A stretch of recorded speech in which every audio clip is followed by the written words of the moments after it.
Assalamualaikum dan salam Sarawakku sayang, bersama saya Lia Amira Anorikos. Fokus berita malam. Penubuhan sayap pergerakan belia Parti Pesaka Bumi Putra Bersatu PBB Sarawak merupakan langkah ke depan parti itu dalam melahirkan generasi pemimpin yang berwibawa. Menurut Premier Sarawak Datuk Patinggi Tan Sri Dr. Abang Abdul Rahman Zohari Tun Datuk Abang Openg, sayap belia itu akan menjadi platform untuk melatih mereka yang berumur 18 tahun mengenali selok-belok berpolitik secara rasional. Selain itu, katanya ia juga mendidik belia melihat bagaimana pembangunan negeri ini berjalan dari masa ke semasa. Kita akan menerima mereka yang berumur 18 tahun ke 28 sebagai ahli sayap belia.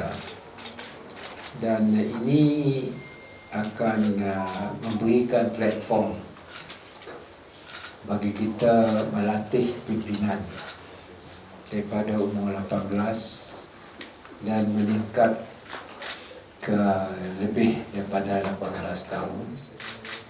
Pertama, untuk mereka mengenali selok-belok cara-cara kita berpolitik secara rasional. Dan keduanya untuk membolehkan mereka melihat bagaimana pembangunan berjalan dari masa ke semasa. Premier Sarawak berkata demikian dalam sidang media selepas menangguhkan Perhimpunan Agung PBB ke-15 di Pusat Konvensyen Borneo Kuching BCCK pada Ahad. Tambahnya, pergerakan sayap belia PBB menjadi platform latihan yang sistematik untuk belia yang akan memberi masa depan cerah kepada Sarawak termasuk negara. Sementara itu, Datuk Patinggi Tan Sri Abang Zohari yang di-Pertua PBB Sarawak menegaskan kerajaan Gabungan Parti Sarawak GPS tidak mengamalkan diskriminasi gender, sebaliknya memberi peluang kepada sesiapa sahaja yang berbakat dan mampu menyumbang kepada Sarawak. Ulasnya, dengan pembangunan negeri ini yang bergerak pantas, Sarawak memerlukan ramai tenaga berkemahiran untuk turut sama membangunkan negeri ini. Jelas beliau lagi, dalam era ekonomi baru yang berteraskan bakat dan digital, tidak wujud perbezaan gender di mana peluang adalah terbuka kepada sesiapa sahaja yang berbakat. Dari sudut usul gender discrimination, for us, we go along. But this one is based on talent of individual. Talent of individual, kerana saya nampak dalam ekonomi baru yang berteraskan kepada talent dengan digital ini, dia tidak membeza sama ada lelaki atau perempuan. As long as you got the talent, you will be there. Dan Sarawak kita ada population 2.8 million, and our economic development is quite vast, including digitalization as well as manufacturing. Dan we need everybody who have the talent membangunkan negeri kita. Terdahulu dalam ucapan penangguhannya, Premier Sarawak berkata parti tidak harus mempunyai begitu ramai panglima atau warlord. Katanya sejak dari dahulu lagi, PBB masih tetap utuh dan ini perlu dikekalkan sampai bila-bila. Ujar beliau, sekiranya ramai warlord akan menyebabkan parti itu hancur seperti yang telah berlaku kepada Parti Kebangsaan Sarawak SNAP suatu ketika dahulu. Kita dengan parti lain banyak warlord berkelahi sama diri, parti hancur. PBB siada dari mula sampai kini. Mungkin pemimpin tahu masa belum sampai, latihan mesti diberi macam saya apa? Ujar Datuk Patinggi Tan Sri Abang Zohari lagi, PBB di peringkat cawangan perlu mempunyai pemimpin muda untuk memastikan kesinambungan kepimpinan parti itu kelak. Dan juga di peringkat cawangan kedaya juga, sebab ya kita 1828 kita ada untuk masa depan. Kita latih umur tu. Kita sih boleh tahu, seorang veteran kita meninggal dunia. Al-Fatihah dengannya, mudahan bersama dengan orang salib dan beriman. Dalam ucapan sama, Premier Sarawak turut mengumumkan peruntukan tambahan sebanyak 30 juta ringgit lagi bagi membantu pelajar Sarawak melangsaikan pinjaman Perbadanan Tabung Pendidikan Tinggi Nasional PTPTN. Ia sebagai menyokong usul dibentangkan oleh Timbalan Ketua Pemuda PBB Sarawak yang juga Ahli Parlimen Sibuti Lukanisman Awang Sauni. Pasal PTPTN, mari kita mula 30 juta. Okey, Pok. Tambah lagi 30 juta.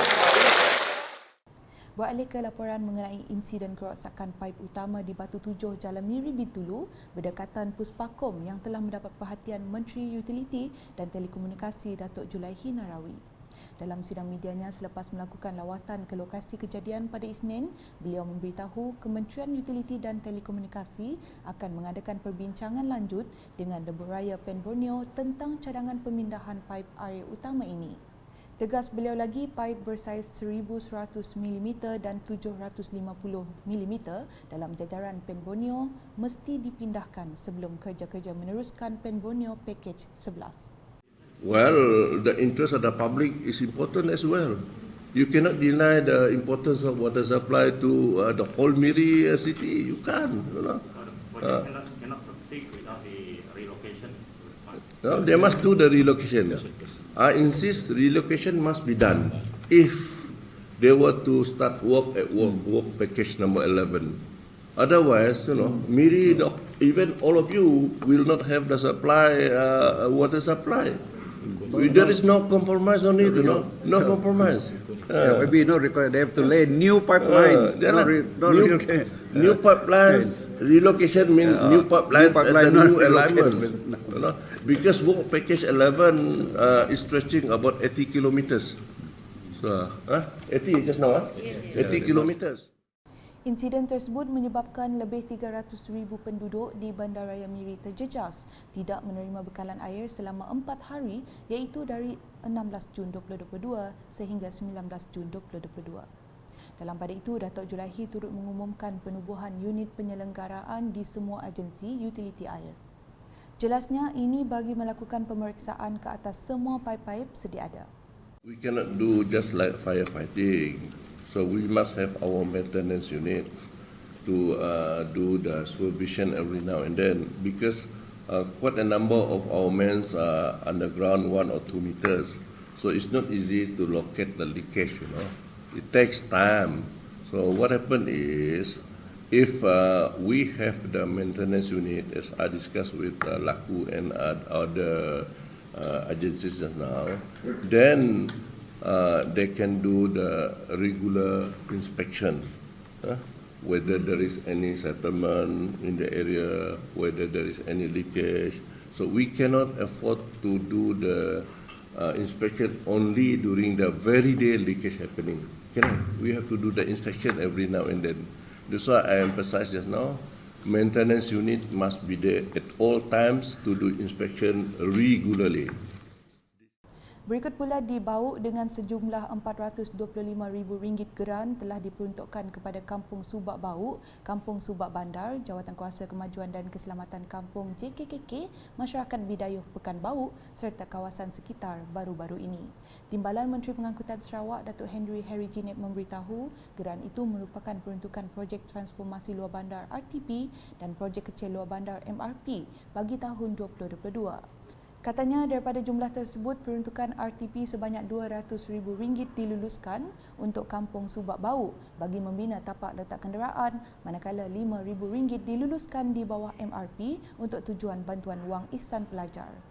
Tambahnya RM10,000 pula diberikan kepada pihak JKKK bagi melaksanakan aktiviti tahunan.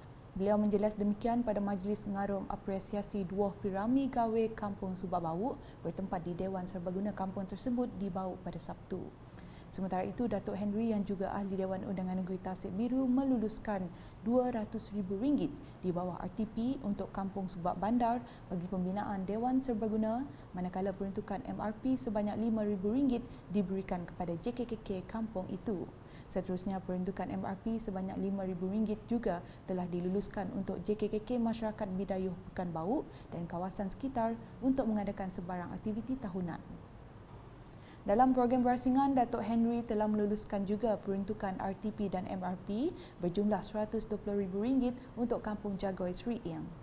Jelasnya RM100,000 di bawah peruntukan RTP telah diluluskan untuk kerja-kerja menaik taraf kampung tersebut. Manakala selebihnya yang merupakan dana MRP diagihkan kepada Biro Wanita Kampung Bogak dan Kampung Sri Ing serta JKKK Kampung Sri Ing dengan masing-masing menerima RM10,000. Beliau berkata demikian pada Majlis Sambutan Hari Ibu dan Kawai Dayak 2022 serta Majlis Perasmian Dewan Serbaguna Kampung Sri Ing di Bauk pada Ahad. Sekian edisi malam bersama saya Lia Amira. Berita lebih lanjut boleh didapati di semua platform media sosial UKAS termasuk portal ukas.sarawak.gov.my dan UKAS Channel di YouTube. Salam UKAS.